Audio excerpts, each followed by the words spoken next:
Hello, Nigel here. I couldn't help noticing that you're still awake. Now, I'm an owl, I'm supposed to be up at night, but you need your sleep. So if it's your allergy symptoms that are keeping you up, here's a word to the wise. Try Xyzal. You see, Xyzal works fast to relieve sneezing, runny nose, itchy watery eyes, and itchy nose and throat. And it keeps going strong for 24 hours, so you can get your sleep and wake up refreshed and ready for a productive day ahead. Be wise, all. Take Xyzal at night. Use as directed. Starts working in 45 minutes. Your earbud fell in a coffee cup. You need a taco pick-me-up. When modern life gets rough, grab the timeless taste you love. Paso the old El Paso. It's back to school season, and Clorox is donating 2 million disinfecting wipes to classrooms across America. Because back to school means things can get a little bit messy. Just ask second grade teacher Mr. Torres. Put me and just one Clorox wipe on a team? We can take on crayon smudges, sticky fingerprints on every surface, sneezes on the door handle, juice box explosion by the sink, snack crumbs, and don't even get me started on the bathroom passes. Clorox disinfecting wipes. Teacher's #1 wipe. Think about it. Bathroom passes. Clean feels good. Based on unit sales data. Another switchback. Wait, this isn't the top. Where's the summit? Why am I doing this? At REI Co-op, we believe there are places within ourselves Almost there. You got this. that we find only outside. Wow. This is worth it. We have the gear, inspiration, and advice to help you get there. REI Co-op. Visit rei.com. This episode is brought to you by Progressive Insurance. Fiscally responsible, financial geniuses, monetary magicians. These are things people say about drivers who switch their car insurance to Progressive and save hundreds. Visit progressive.com to see if you could save. Progressive Casualty Insurance Company and Affiliates. Potential savings will vary, not available in all states or situations. This podcast is part of the Robots Radio Rocket Club, a program designed to help all podcasts reach their full potential. For information about joining the Robots Radio Rocket Club, check out robotsradio.net.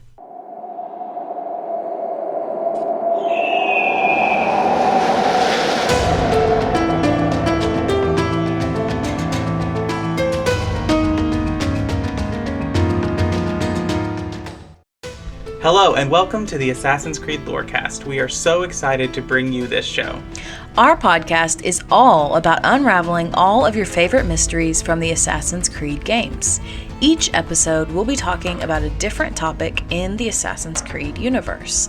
From Pieces of Eden, Solar Flares, and the Isu, to the Hidden Ones, the Order of Ancients, and of course, the Animus. We will seek to uncover it all. So join us and maybe even take a leap of faith.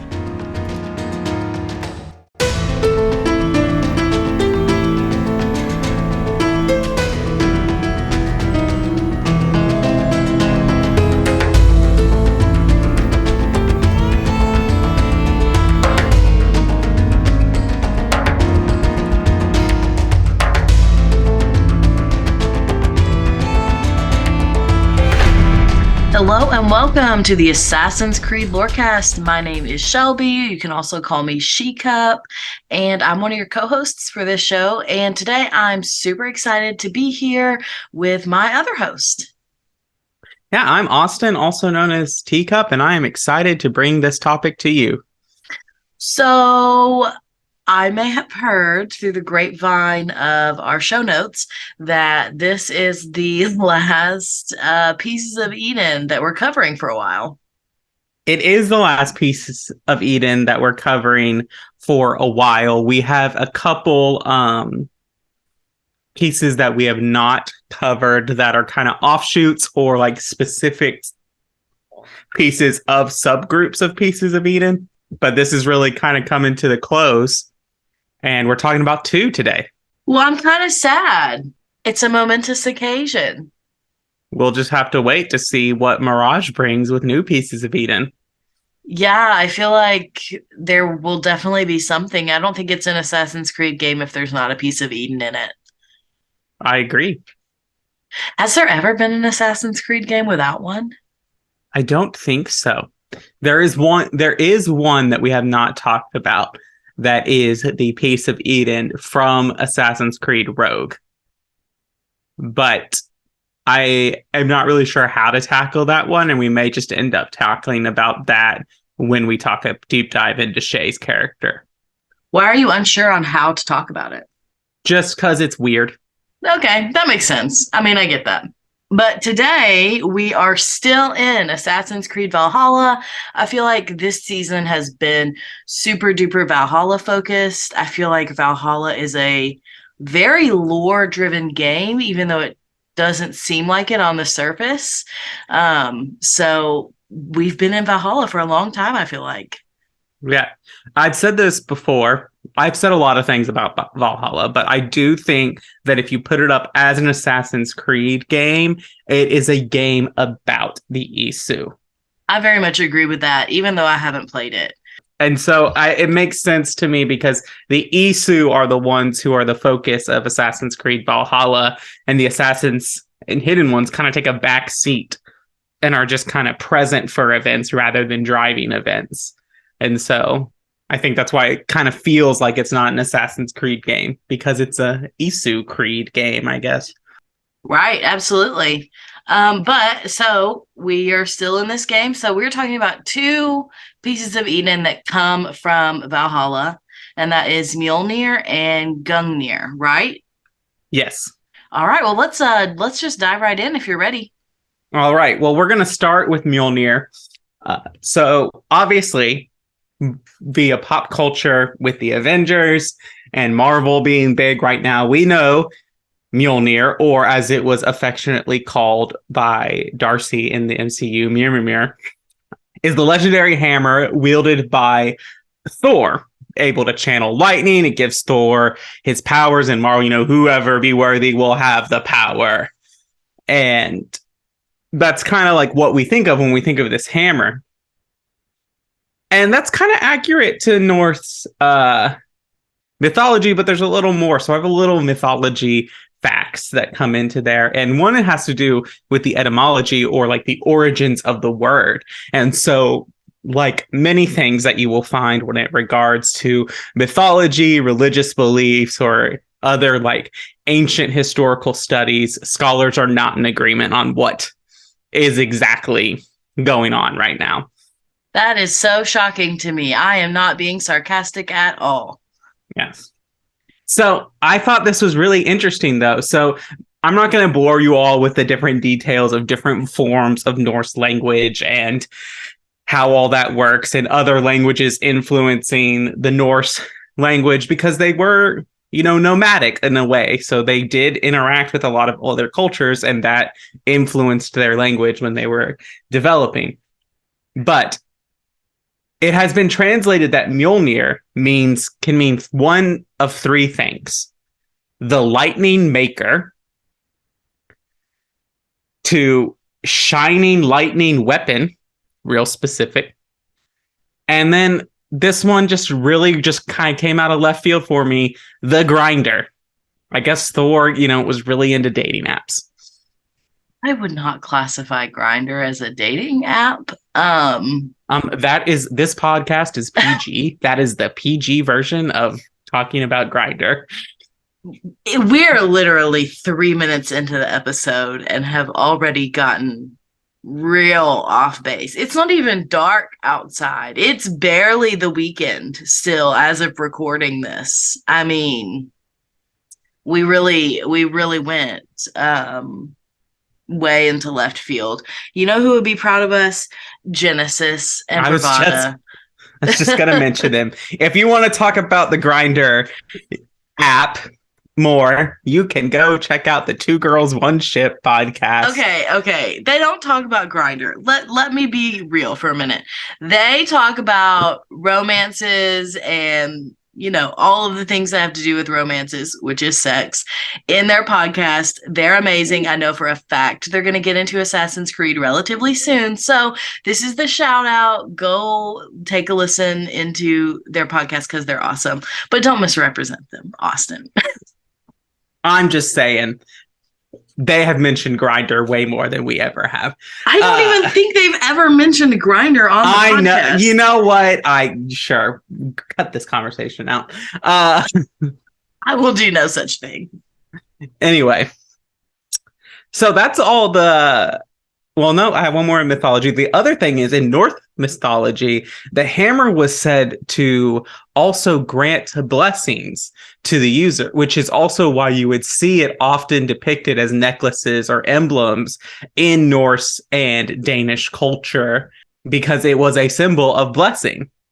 I guess my big question that you may or may not have the answer to is Mjolnir, as it's depicted, especially in the Thor movies, accurate-ish to like how it's really depicted in Norse mythology? Like, is it accurate at all? Is it on par? So, yes and no.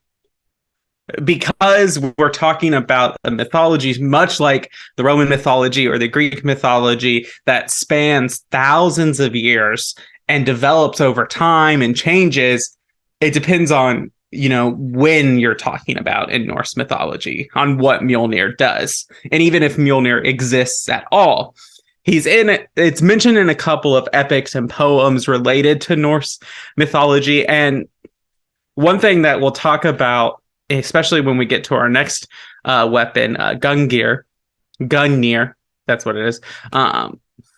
It's unclear whether or not the weapons themselves have power, or if it is the god using the weapon to channel their own power, which we do kind of see that if you've watched Thor Ragnarok, when Odin says to Thor, he's like, "Are you the god of hammers?" Like, what is actually the power of Thor? And he says the hammer was more just a conduit for your own power.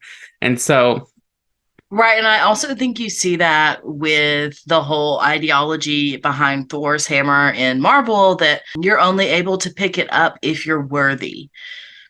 Mm-hmm. Not just like, oh, you have to be strong enough or you have to channel like the power that it has. Like, you have to be noble of yourself.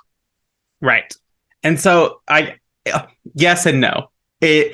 I would say that it is very much inspired by Norse mythology, but it is not one for one. Sure. And same thing with what's happening in Assassin's Creed too. So we don't really know a lot about these two items other than because we really don't ever see them until they show up as attainable weapons in Assassin's Creed Valhalla. And the reason I'm even talking about them at all is because they're named and associated with specific Isu. And so the kind of history of the hammer is really like the hammer is wielded by Thor and shares a powerful connection with his personalized armor. And even to a point of like, you have to be wearing the armor to even be able to get it. You have to gather all the pieces of Thor's armor, be wearing every piece to even pick up the hammer. That seems a little extra. Well, it's a strong weapon in the game. Okay, gotcha. So when Thor dies in the Great Catastrophe, his hammer is lost in the mountains of Norway until Eivor Wolfkiss would retrieve the weapon in the 9th century CE. So that's really all we know about its deeds. So its kind of powers vary, like, depending on who's using it. Despite its legends, when you use it as Eivor, you cannot shoot lightning from the hammer. It will not let you fly like it does Thor in Marvel. What it does do is just kind of increase stun damage, which I guess is its lightning property. So at AC Valhalla, you can basically kind of like break someone's guard. And if you do that, you can like do a finishing move on them. And so the hammer increases your ability to do that. So even though it is a piece of Eden, it is Isu technology, it does not manifest any other abilities of other pieces of Eden. It can't influence your mind. It can't shoot beams. It can't do any of this, the things that you expect a piece of Eden to be able to do. Other than looking that if it was made of Isu technology and have an electric glow around it. So just to reiterate, there's no like lightning powers that it gives the user. It's very fast and it stuns enemies, and it does have some lightnings, and I can't remember if it like does a lightning effect when you hit or not, but it doesn't like give you lightning damage. It doesn't increase anything like that. Gotcha. So you can't become one with the storm. No. In Visions of Asgard, though, we do see Thor fight with the hammer, and he does cool lightning things with the hammer when you're fighting the Jotuns. And then, as I said before, the hammer can be retrieved in AC Valhalla by wearing the complete set of Thor's armor, a nod to the armor and hammer having a connection. And that's really all we know about Mjolnir. Wow. I feel like, I guess I wonder if they'll do more with this in the future, because it's such an iconic weapon. It's such an iconic part of Norse mythology and piece of Thor's story that it kind of surprises me. It feels like almost an afterthought in this game. What are your thoughts? I think so in a lot of places, and I think that with how it goes, and so much story was focused on Odin and Loki and Tyr and Fenrir the Wolf and all of that story in the Asgard Jotunheim arcs of AC Valhalla, that everything else is just kind of like an ode to more Norse mythology, you know? And like, you know, the same was true in Assassin's Creed Odyssey. I mean, we can find Poseidon's trident, but I mean, we're not given it by Poseidon. We do meet Poseidon, but we're not like given it by him. We're not embracing there. And all it does is let you breathe underwater, which I just have equipped always, because that way I can just explore the water and not have to worry about breathing. Well, yeah, of course. Yeah, I guess I still find it interesting. Like, I do feel like some of the Norse mythology stuff that is in Valhalla almost feels, I don't want to say like an afterthought, but it feels like it was added later in the development process than maybe the actual base storyline of the game. I don't know if that's off base. What do you think? Like the Valhalla, all the like Asgard stuff? Yeah. I don't necessarily agree with that, mainly because of how fleshed out the Asgard and Jotunheim arcs actually are. And story-wise, and the implications that they have both on the Great Catastrophe and kind of what's going on in modern day 2022 or 2020 Assassin's Creed universe. Sure. And maybe that's only my perception of it, because I'm basically getting all of my information about Valhalla secondhand. So that probably is actually really what's happening more so than whatever. But anyways. Now I will say, like, it is not, the Asgard and Jotunheim arcs is easy to miss. Like, you could play through the whole main story and never do those arcs, but they're fleshed out in a point of like they're meant to be a part of the game. Any thoughts about Mjolnir before we go to our break? We'll have some reflection on both of them together at the end too. I will be really honest. I'm kind of disappointed that it doesn't let you like have all of the crazy powers that Thor has in Marvel. I understand that they didn't do that, probably most likely for game, you know, balance and for the balance of the game and whatnot, but I'm a little disappointed by that, to be honest. But other than that, I think it's pretty cool that it's included. Yeah, I agree. I think another thing about it is that I just wish that we would get more about it, because it's the only hammer of Eden we've ever seen. Right, like true. There's no classification of hammers of Eden. But it's still classified as like a piece of Eden. Yes, technically. But we'll talk about that later in the episode when we kind of talk about them together. Oh, okay then. Well, do you have more thoughts, or is now a good time to get into the mid-break? I think now's a good time for the mid-break. This message is sponsored by Greenlight. With school out, summer is the perfect time to teach our kids real-world money skills they'll use forever. Greenlight is a debit card and the #1 family finance and safety app used by millions of families, helping kids learn how to save, invest, and spend wisely. Parents can send their kids money and track their spending and saving, while kids build money confidence and skills in fun ways. Start your risk-free Greenlight trial today at greenlight.com/Spotify. That's greenlight.com/Spotify.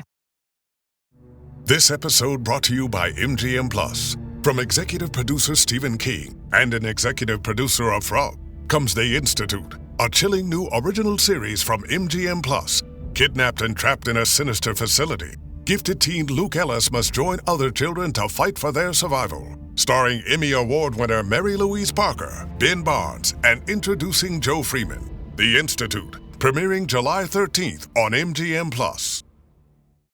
Heather is a nurse practitioner from United Healthcare. We meet patients wherever they live. During a house call, she found Jack had an issue. Jack's blood pressure was dangerously high. It was 217 over 110. So they got Jack to the hospital and got him the help he needed. He had had a stent placed in his heart, preventing a massive heart attack. If it wasn't for my guardian angel, I wouldn't be here. Hear more stories like Jack's at unitedhealthcare.com. Benefits, features, and/or devices vary by plan, area, limitation, and exclusions apply. Ma cos'è? Shoot! Shoot a flying demon! Malaka! Malaka! Malaka! I get the sense you two are ill fit for whatever it is you're plotting. This one takes us for a fool, brother. We sons of Ragnar have this well under control. No, we do not. Sons of Ragnar. I know of many, but never have I heard of Dull and Duller.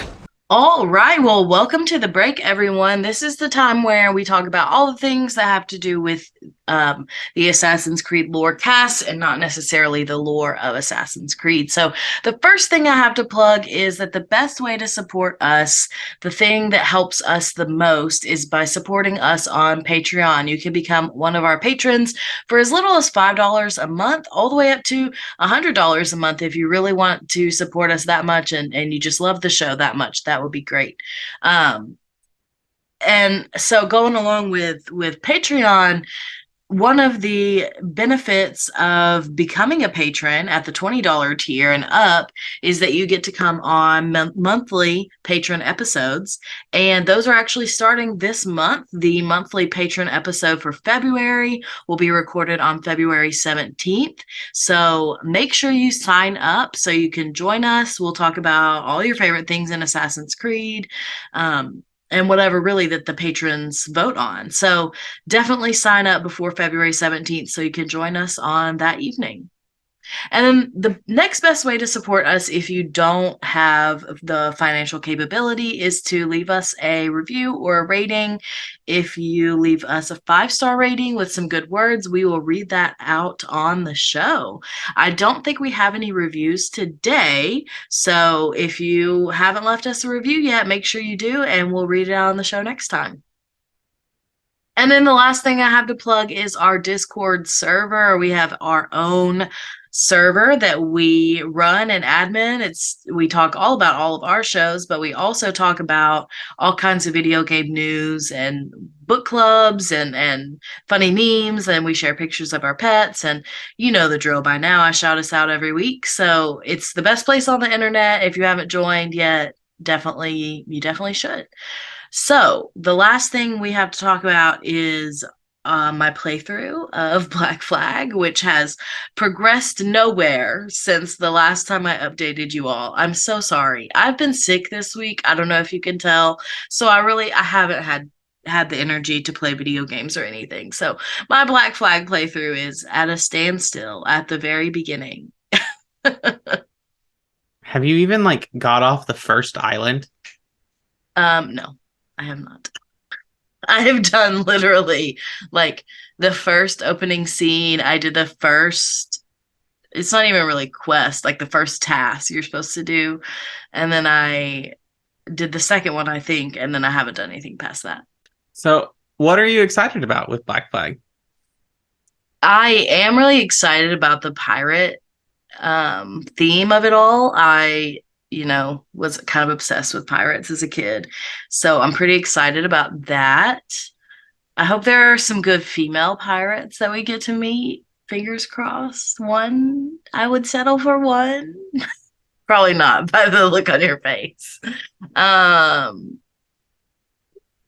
Okay, I don't know what that means. But anyway, moving on. I'm excited for pirates. I love pirates. Like I said last week, I am nervous about the ship combat. I'm afraid it's going to be hard for me. But I'll power through. Assassin's Creed 3 combat was really hard for me at the beginning, and I made it and got it mastered down pat by the end. So, what else am I excited for? I'm also really excited to learn more about how Haytham became what he became. Like, what led him to the circumstances of where he is in Assassin's Creed 3 when we first began that game? How did he become Templar Grandmaster? Like, how did he get there from his dad's, like, who his dad is, I guess. So that's the big thing that I am really kind of intrigued by. Well, there are ways you can learn that. Then you could learn that now without spoiling Black Flag too much. Austin, the look on Austin's face is very much, well, you're going to be disappointed. In Black Flag, yes. Haytham is only at the very, very end of Black Flag. That kind of sucks. I feel like Haytham kind of gets the shaft. Like, they make you think he's the protagonist of Assassin's Creed 3, and then be like, nope, you're going to learn about his son. And then we go to the next game, and they're like, oh, you're going to learn about him and his dad. And it's like, no, it's just his dad. You know, he's in, technically, if you count the end, he is in all 3 of the colonial, the America's Assassin's Creed games. Because he's in 3, he's at the end of Black Flag, and he's in Rogue. Oh, I thought you were referring to Liberation. I was like, he's not in Liberation. No. But yeah, I think Haytham I do think he gets the shaft a lot. We'll talk about Haytham one day in a character deep dive and the things that happened to him, and his life is kind of hard. But I will say, if you want more Kenway drama, of course, the end of Assassin's Creed Black Flag made me do this. Oh, your jaw hit the floor? Mm-hmm. Wow. Okay. Well, that's promising at least. Are there books about Haytham? I can't remember exactly. I'll look that up for you and let you know if there are comics or books. I know that there is story about him before he became Templar Grandmaster. Cool. Well, that's promising, but let's get back to these pieces of Eden. All right. Me, Haytham. I come in peace. Why are you speaking so slow? Sorry. What? I was told you could train me. No.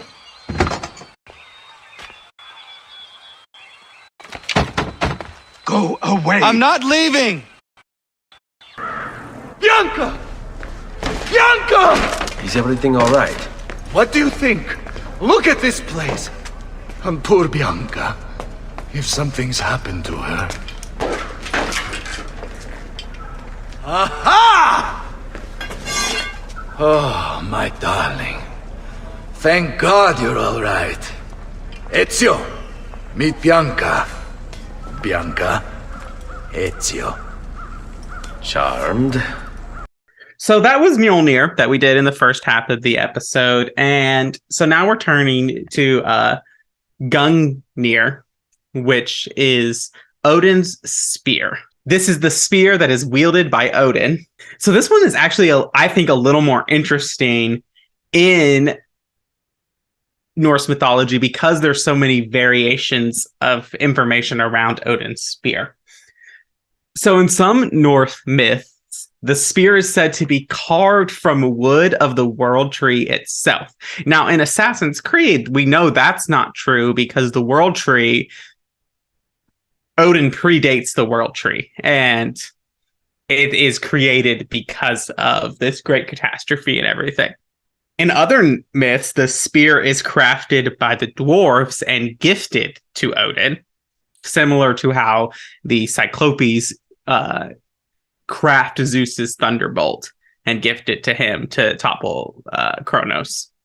So it is said that Odin started the Aesir-Vanir war by throwing a spear into the heads of the Vanir gods. However, in the poem epic that this story is mentioned in, the spear is not named, so naturally mythology and historical and Norse scholars are all in a debate on whether or not this spear is Gungnir or not. Which that tracks. To me seems like a pointless thing. Like, you got a spear and you got Odin, odds are it's the same, like it's meant to be the same thing. The just particular writer of that poem or epic didn't name the spear in that.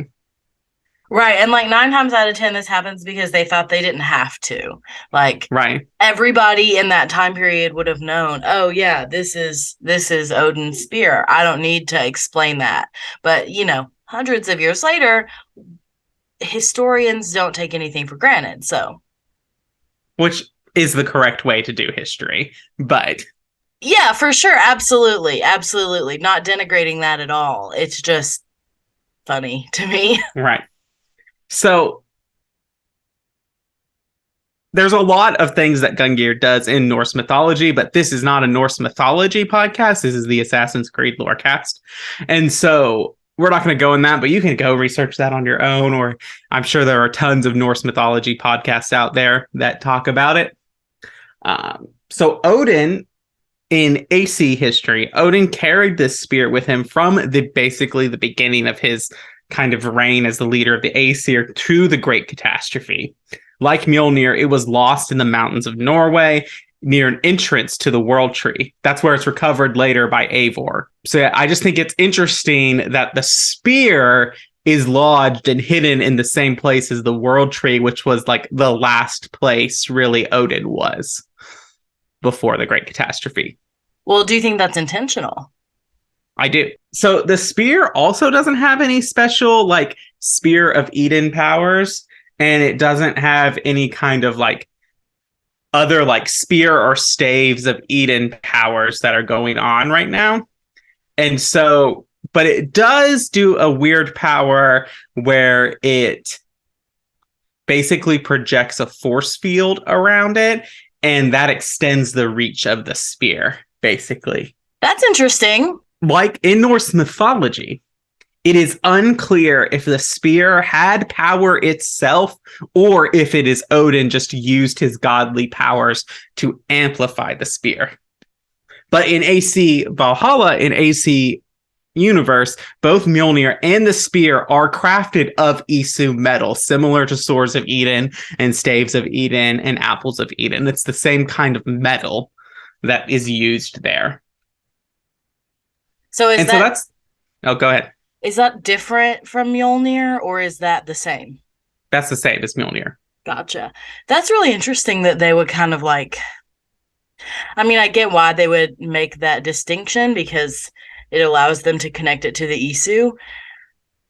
But it's interesting. Right. So do you have any thoughts on the spear itself before we kind of come into like some wrap-up points with this? I guess I have a question. Is there another spear that we've talked about? Spears of Eden? The Spear of Leonidas. And there's another spear that is that's connected to the Russian czars. So I guess my question then is could this spear Gungnir be connected to the others? Possibly. It could be. It doesn't exhibit any of the same powers that the spears give. Or like spears and staves are related to each other. Mm-hmm. And so they have similar powers, except the spears typically don't have the leadership powers, though, because the Spear of Leonidas does. It amplifies the leadership of the wielder. Maybe not. We need more information to answer that question, is what it sounds like. Right. And so if you don't have any more thoughts about Gungnir itself, this leads up into the kind of like question I just want to talk about as we close out. But I just want to give some general things. There are only 4 Isu named weapons that are associated with specific Isu: Mjolnir, Gungnir, Poseidon's trident, and the staff of Hermes. These are the only ones that are Gungnir and Mjolnir are the only ones that are named specific names. Like when we find the staff of Hermes, it's called the staff of Hermes. When we find Poseidon's trident, it's just called Poseidon's trident. These are named weapons.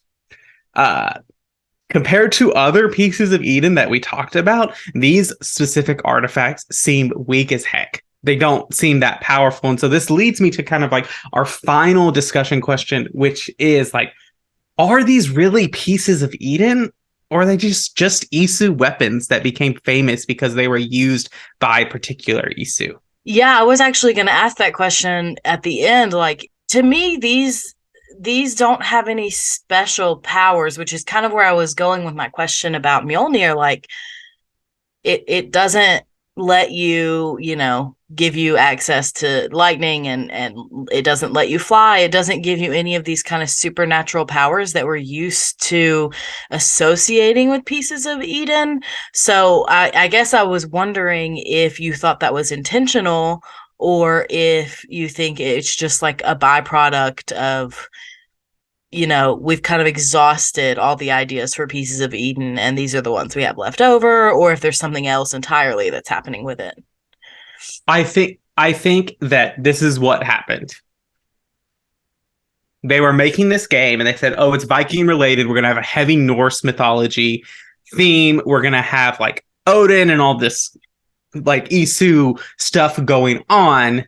Well, the most popular artifact that the pop culture around us knows is Mjolnir. Like, we all know that's that hammer. We all know what it does. We all know its association based on Marvel and Thor and that popularity. And so they said, well, we have to have that in the game. Like, we can't make this game and not have this artifact in here.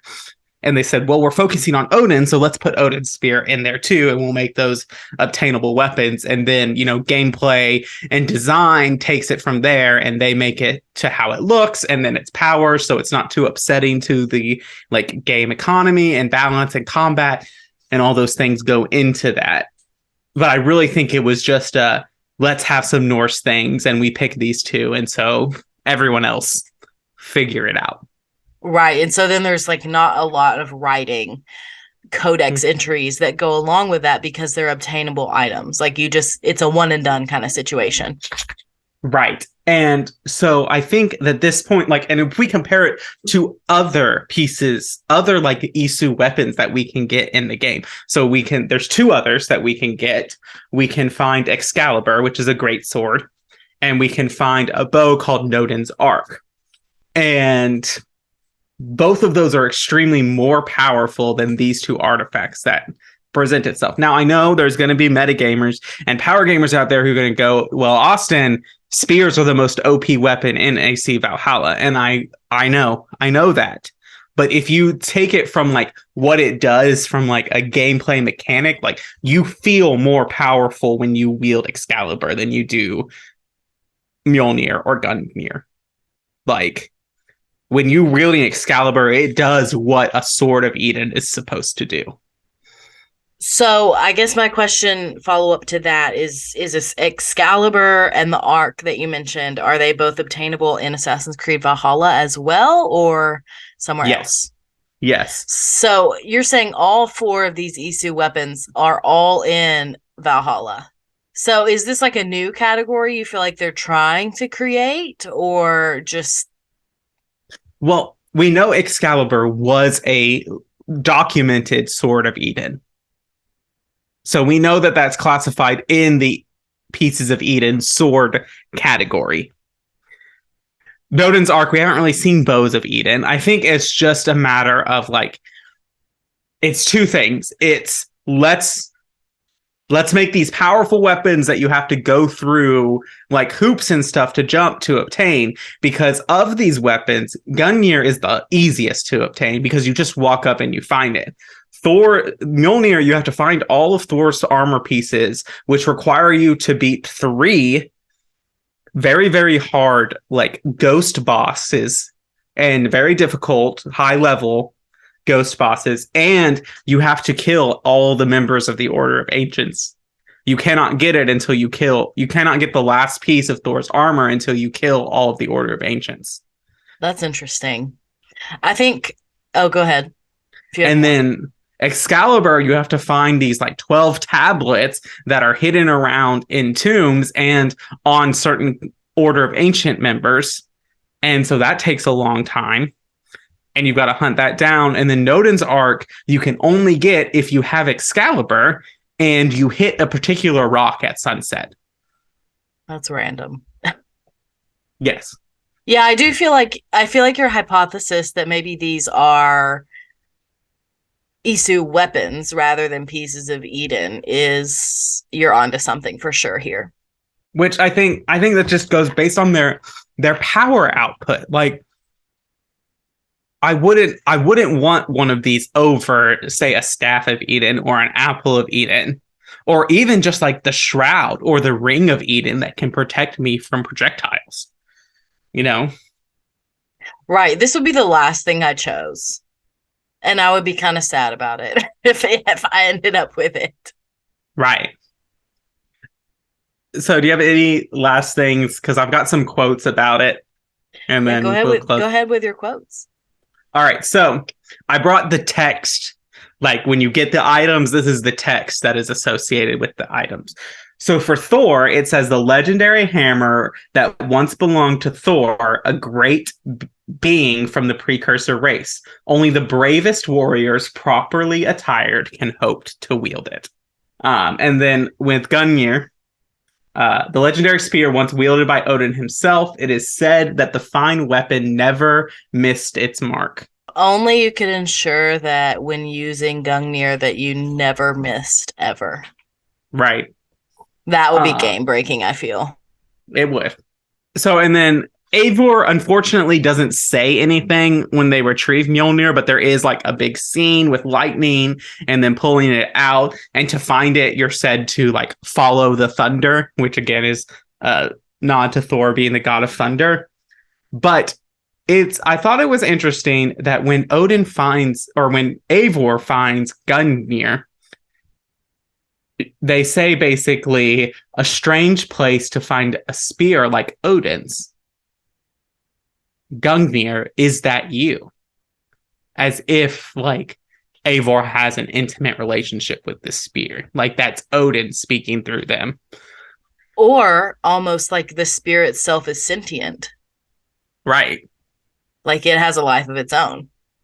Right. Again, this points to Gungnir being more aligned with a piece of Eden. But again, like it comes back to that thing. Like, are they really? I don't really think I would classify them in with the other pieces of Eden. Yeah, I definitely see what you're saying for sure there. Yeah, and especially when you compare them to the World Tree, the Eye, the Koh-i-Noor, like. Yeah, absolutely. The apples for sure. Right. The observatory, like all of these things going in there. All right. Well, that's all I got. All right. Well, this was interesting. If you don't have anything else, I think we're good to wrap it up. All right. Well, let's wrap it up then. Okay. Well, thank you so much for listening to the Assassin's Creed Lorecast. We'll see you next week.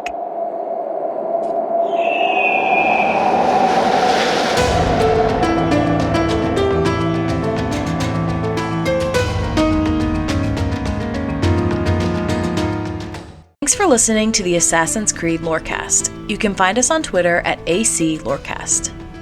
If you have any lore questions or topics to unpack, join our Cups Podcasting and More Discord server. It's the best place on the internet. You can also support us financially through our Patreon. Find us on patreon.com/Assassin's Creed Lorecast. The Assassin's Creed Lorecast is part of the Robots Radio Network. For more information about the Robots Radio Network, join the Discord server via the link in our episode's description.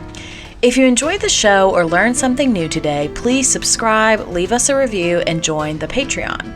And if you enjoyed our intro and outro music, make sure you give a big thank you to Pipeman Studios. Thank you, Pipeman.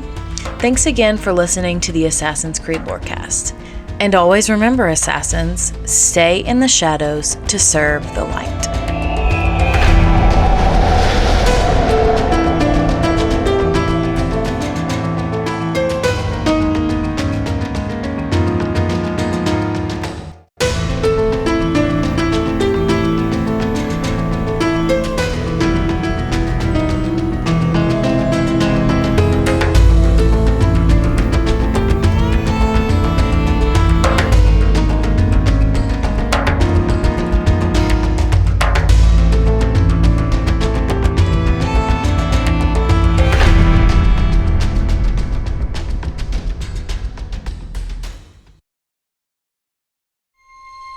This episode is brought to you by FX's Alien Earth, the official podcast. Each week, host Adam Rogers is joined by guests, including the show's creator, cast, and crew, in this exclusive companion podcast. They will explore story elements, deep dive into character motivations, and offer an episode-by-episode behind-the-scenes breakdown of each terrifying chapter in this new series. Search FX's Alien Earth wherever you listen to podcasts. Want to live better? We've got a lot of work to do. Join Chris Hemsworth in National Geographic's new Disney Plus original series, Limitless. Live Better Now. I'm diving headfirst into cutting-edge science to uncover 3 powerful secrets to living better right now. The growth that occurs through any challenging experience is really what we seek. Chris Hemsworth stars in Limitless. Live Better Now. Now streaming on Disney Plus and Hulu. It's showtime.